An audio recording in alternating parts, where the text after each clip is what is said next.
Okay, Bert. For the record, I am a LEED accredited professional, and we have done several historic preservation projects which are LEED certified buildings. There are a number of examples in here of LEED certified historic preservation projects.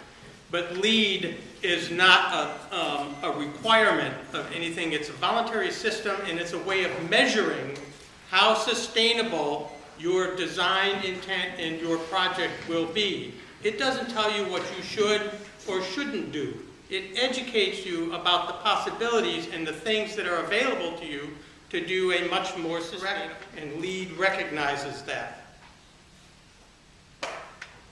David, I'm sorry, would you repeat the question? I just don't know. Barbara's next, and then we'll move on. But I'm the one who's deaf. I'm the one who's deaf. What? Well, I just want to tell you that there was a recent national study that said the greenest building is the one already built. The labor and energy already invested in existing historical houses can be maximized by retrofitting with upgraded contemporary systems. HARC is all behind this. And for the next minute and a half, I'll turn that over to the HARC attorney sitting back there. Ron, do you have anything you would like to add to that?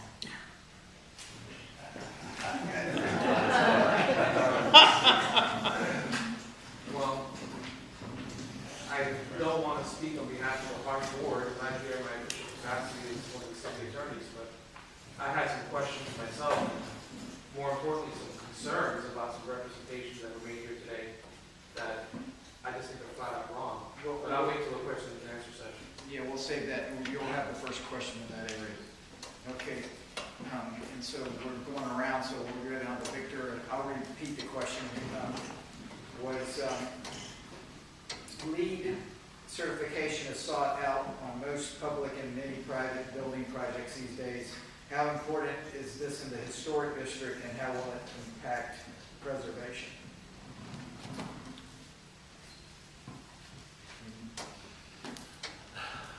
I think LEED, as we're hearing it from Bert, and as we say in his handout, misses a big point.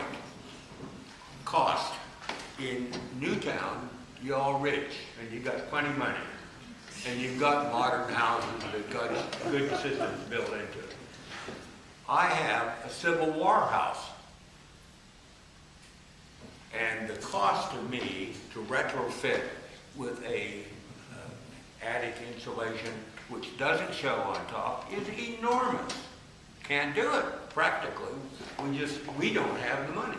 And we should not be forced to have the taxation of odious regulation without representation on the HARC board, number one. And number two, the law is the law. I stand pat on that. Thank you. I don't really have very much to say about how LEED will, how it interacts with HARC. I think it's completely compatible. I think there's no reason. I think Bert's entirely correct. I think Barbara's entirely correct. I don't think there's any reason that LEED can't be used. And LEED, though in the past they've been criticized, and indeed there's a federal lawsuit seeking certification right now for a class action against the USGBC, the party that propagates LEED standards for not delivering on the energy savings. LEED is an evolving standard, as Bert has said, and it has corrected itself. And what makes LEED a good thing, even though I agree with Annalise, I think for the state of Florida there are better standards, but what makes it a good standard, and the National Association of Home Builders Green Globe standard, is that it's a third party that looks at the building to certify that building. So it's not just the builder saying, I built a green building. It's a third party certifying agent saying, indeed, they did build a green building. And that's important. It creates credibility and transparency, because those things are important when in an era where bleach is being labeled as green bleach. So we want to make sure that we are doing those things. And I think the USGBC has done a good job over the last several years of updating their standards, regionalizing them, and updating it for energy efficiency. So I encourage that. I think I look forward to the day when USGBC, FGBC, and National Association of Home Builders Green Globes standards are not necessary anymore, where every building we build and every building we retrofit is done with the environment as a first priority. Until that time, we've got these third-party certifying agencies, and full disclosure, I'm the certifying agent for the Florida Green Building Coalition.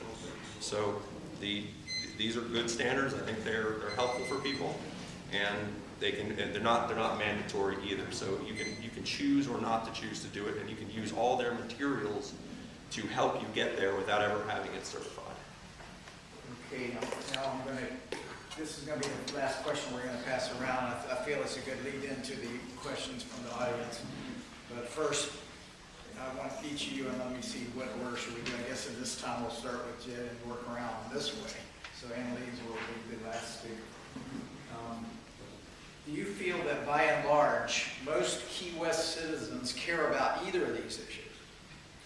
And if not, what more can be done to get their attention? I did. Start with Jed. This is for me.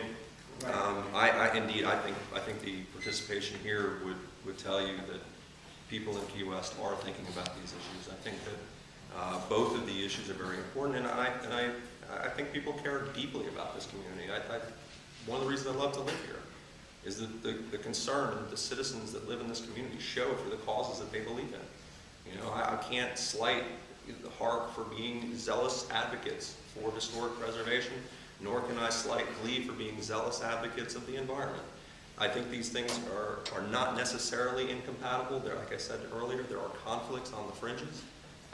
But overall, I think that this community is as involved as a community as I've ever lived in. And I'm proud to say that the citizens of Key West care about these issues. Victor. Would you repeat the question, please? Yes. Do you feel that by and large, most Key West citizens care about, even care about these issues? If not, what more can be done to get their attention? Let's see, about 28,000 permanent residents. We have 50 people here today. GLEE has 100 or so.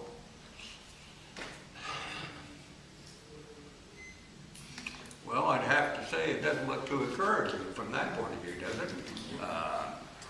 What could be done, I think, that would get my attention is if, going back to a prior point, if the city institutions in cooperation with commercial institutions and the semi-governmental people like FKA and CBS would do demonstration projects that show, look guys, there are better ways to do it, and economically. If we could see 3, 4, 5 demonstration projects of better things, I think we'd get interest from all kinds of people in wanting to do it. I don't think you get interest by whipping them. I don't think you get interest by politicians issuing rulings. I don't think that makes it. So I can only say, show me, show the public, I think we'll go along.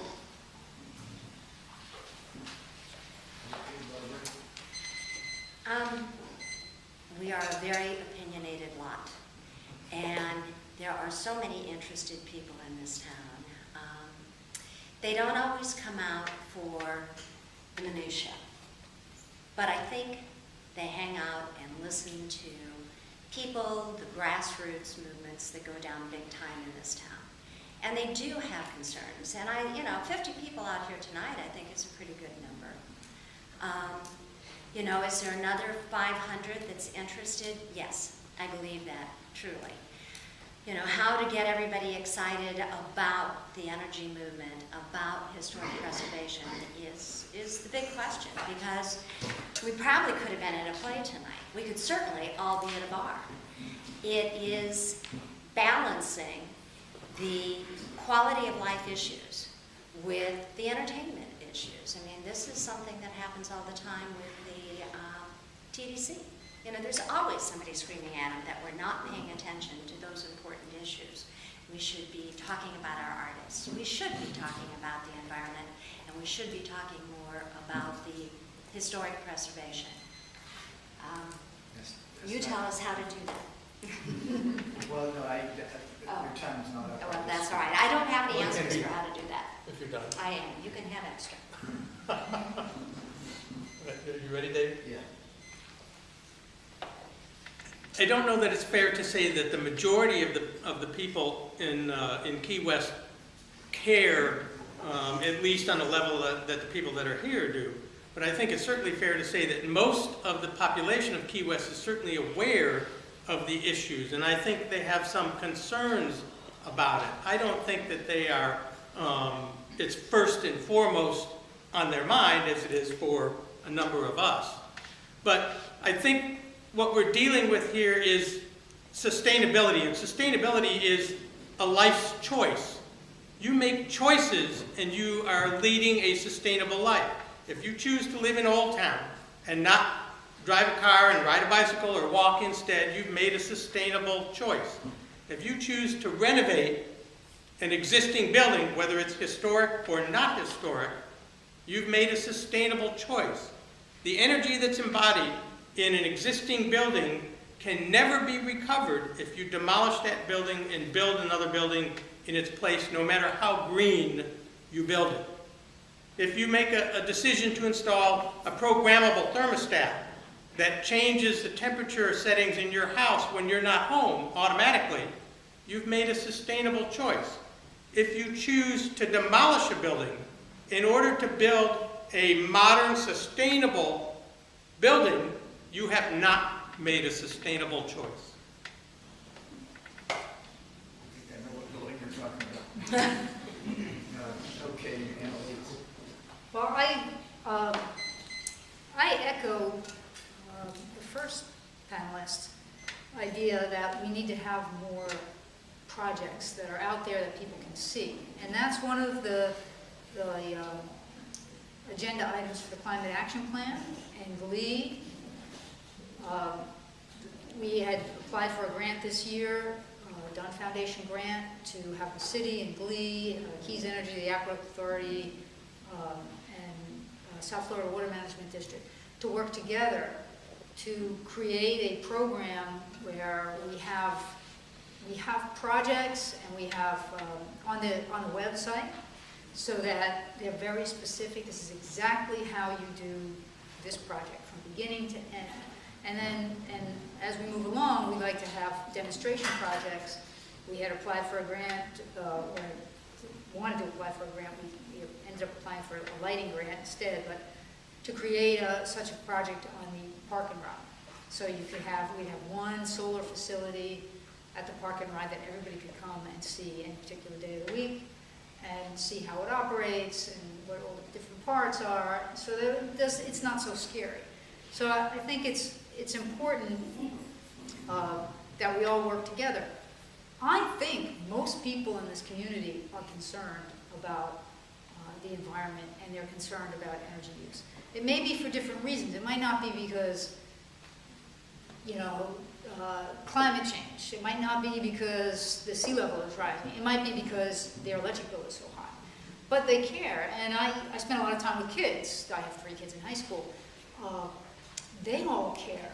I'm shocked at how much more kids care today than kids cared when I was a kid. I think people care, but they just don't know how to move forward in a lot of cases, and that's where I think our job as community activists and government agents is to help people put that care into action. And last Sam's job. Okay, now I'm going to open it for questions, but this is not going to be a debate between the audience and the panel members. If we prefer questions, although I will accept that there could be a couple of back and forth questions. In general, we had already said that Ron would have the first question. I actually have 2 questions. Mr. Regante, you said in your introduction that it's your opinion, as well as the opinion of the magistrate, that solar panels are allowed, even visible from the street elevation. Did the magistrate actually rule that way? Should I read you from the transcript, Ron? I got it with me. I thought you might show up. If Hark is saying you can only have solar if it's not visible, I don't believe that's a correct statement of the law. I don't know how much more clear he could be. And another question I have for you, you mentioned 16304. 16304 in fact has 4 paragraphs. You only mentioned paragraph 1. What about paragraph 4, where it talks about it is the intent of the legislature to prevent any municipality basically from enacting any ordinance, however, which has the effect, however unintended, of driving the cost of ownership beyond the owner of residential or commercial property to afford. Do you agree that there's some kind of financial component there built in that the legislature wrote in the statute in paragraph 4? Yes. And how do you reconcile that with what you're saying here tonight, that there's an absolute prohibition of any city government or any rule from installing solar panels on any part of a roof, even those that are not visible? Well, I welcome the opportunity to educate you and the audience on public policy versus the actual meat and the substantive part of the law. Public policy, the legislature sometimes does and sometimes doesn't put public policy into a statute. In this case, when in 1980, when this law was being crafted, it was the inability of homeowners to put a clothesline in their front yard to dry their clothes was why this originally got started. And so in order to prevent people from having to go out and buy dryers and to spend the electricity cost to dry their clothes, the legislature said, this is ridiculous. We've got an amazing resource here that will save all of our homeowners money if they just take advantage of it. So they decided they were going to put that policy argument into the statute, and that's absolutely true. Energy-saving devices, solar collectors will save you money long-term. Let's reflect that, let's hold that down, we're kind of getting into a little bit too specific for the scope of this forum. Could I touch on one thing? Yeah, anyone else on the panel can speak on that. I'd like to touch on something that you said, Jed, in reference to the judge's ruling where he said what you quoted was, it said, if Hark is saying that the panels can't be visible, then he disagrees with that. And I would say that that's a correct statement, but the Hark guidelines don't say that the panels should not be visible. What they say is that they should be on non-contributing roofs or on non-contributing additions. Okay, see, this is why I get upset. Uninformed people making statements that they don't know what they're talking about. The guideline specifically says, and I'm going to pull the guideline, because I brought that with me too. Let me find it, and I can just Well, I read have to it, it's you. right here.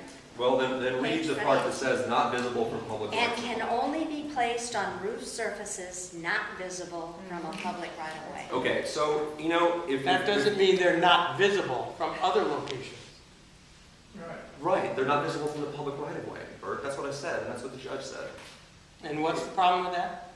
The problem is if you don't have a roof, if you have a north-south facing roof, and you've got, you want to put solar panels on the south side, and that south side faces the public right-of-way, you're going to be allowed to do that now, because that's what the law says you can do. But Are you you Not familiar with 703 Fleming Street? Of course I am. Are you familiar with the diagram that we produced that showed where you could put all of the solar panels that you wanted to put on it in... I'm not going to argue this with you here, Bert. You'll have your opportunity to cross-examine in December. Well, the point is that we were able to place the panels that were in compliance with the Secretary of the Interior standards and the Hark guidelines on your building We'll see. that were compatible with what the state of Florida was willing to accept. You will have your opportunity to give your opinions to the court, and I will have my opportunity to dissect those opinions at I that believe that time. we've now shown that there are still some issues that we'll have to work out. And as we talked about. Are you a lawyer? I want to thank all of you, all 5 of you. I have never been so confused in my life. I know each one's an important thing. I'm impressed with each one, but I never knew the detail of this. But I do know that historical districts are starting to look like shanty towns. You do have a mosquito problem because they're not keeping them up. They're not, I wouldn't be surprised if they don't have outhouses there. So if you're going to have a historical town, let's have a historical town. Let's not have a shanty town. And that's something you've really got to address because you're going to have a major fire problem, you got beat up cars, and junk everywhere, and that's not a historical town. The other thing is the 1640 talks about, the way he explained, not being a lawyer, What if I put up a 50-foot tower and have a wind generator up there for saving power? Would my neighbors like that? Would that thing going whoop, whoop, whoop? Or if I had a solar panel and it's reflecting light to another house? So that's a question for Mr. Warren. I can actually give you some insight on that. There's a case called City of Ormond Beach. Let me see what the exact name is. It's a City of Ormond Beach case versus the state of Florida. That issue has actually been resolved, and the answer is but for, and there's it's unclear how the case actually resolved, but for some of the smaller issues, you can put that wind generator in your yard. Really? Gary? Yeah, there's unintended consequences to every action. You have an action and you have an equal and opposite reaction. We just don't always know what the reactions are. For instance, you put in a storm drain system, those stormwater wells we put in all over the place. Well, they create mosquitoes. So now the mosquito control has to put an extra staff to go to every storm drain and take an action. So whenever we make a change, there's going to be something that we didn't think of. And we need to work with that on a consistent basis. It's very difficult to keep the city clean, and especially in times of economic hardship. We had a major hurricane. Everybody in the town went through, everybody in Newtown went through a terrible depression. Then we have this economic downturn. People don't understand that it's easy to it's cheap, it's free to get rid of almost all trash and garbage from the city limits. You don't have to worry about paying extra to get rid of your white goods and things like that. They just don't know it. We have a lot of uneducated people because we don't spread the word clearly enough, and we don't help people. So maybe we could focus on a nice 2-month clean and green thing in Old Town. It would be helpful. You know why we don't communicate enough? We don't sit out on our front porches. We're locked inside with our air conditioning. David, there's a question in the back there. Just a minute, I also have one right over here first. Oh, I just have a quick question, I think it's quick, is that there was no talk about Newtown and when it becomes a historic district and how that's going to interact with the green. I mean, we're talking 15% less in the whole town, not just in Old Town. So do you have any ideas about when Newtown kind of becomes Old Town? 50 years. Yeah, and it is almost 50 years. Yeah. So, I mean, shouldn't we be talking about the whole town rather than only Old Town? And I know that Newtown is under Barbara hardship. can take that one first. I'm sorry, I just know that that the HARC Commission is working with getting grants to take a look at expanding the historic district. It's not something that you can just do tomorrow, and even more than Newtown is everything going up Flagler. All of those buildings built in the 50s.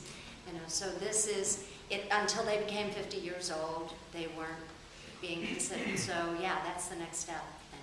Simply being 50 years old is not automatic acceptance into the historic district category.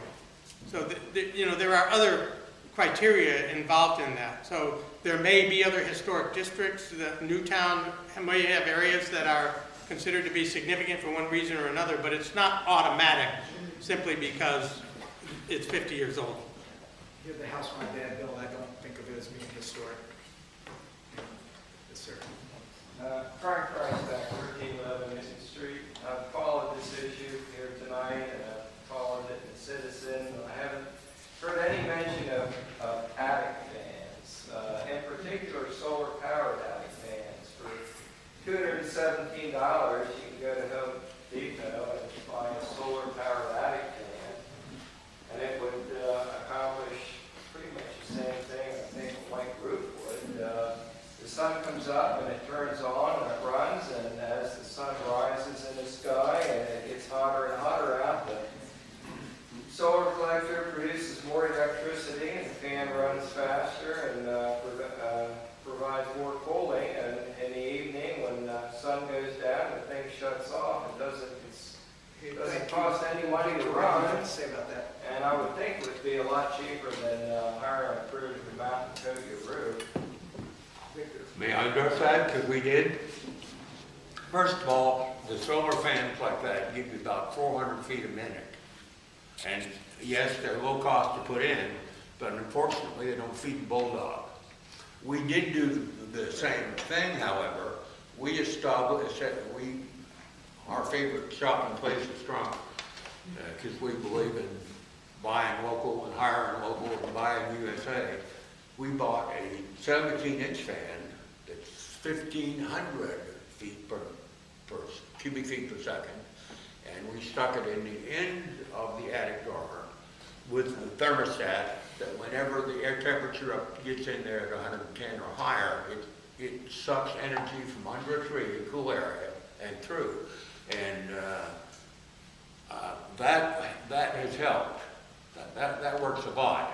See, what we know is if you use one of these remote thermometers to measure the inside of the tin roof, when it gets to be about 150 degrees, which it will if it's not protected, then it re-radiates down through the roof, including cellulose or fiberglass insulation. It's like a microwave, and it cooks people.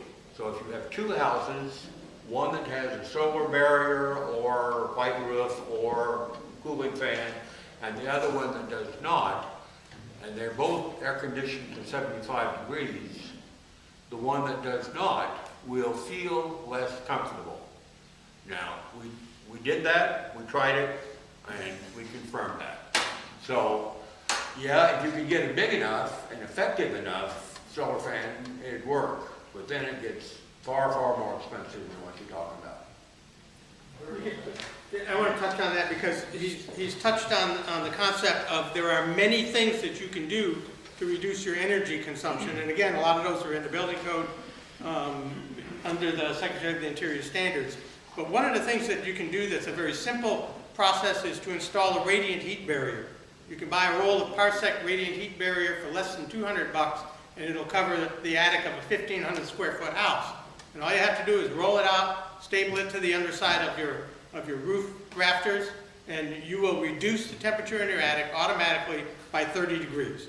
It's proven technology. I've been using it for a long, long time.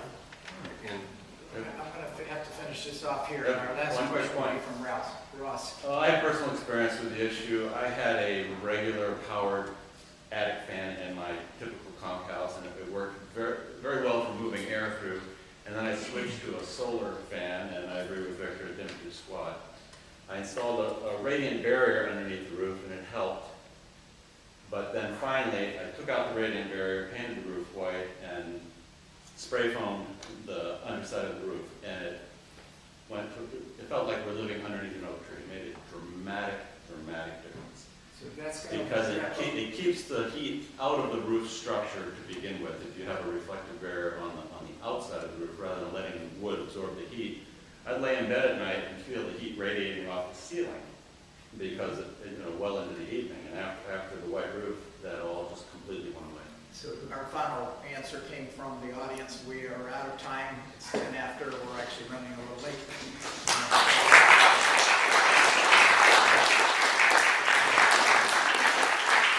Thank all of our panel members, and we have food and drink out in the lobby. So everybody.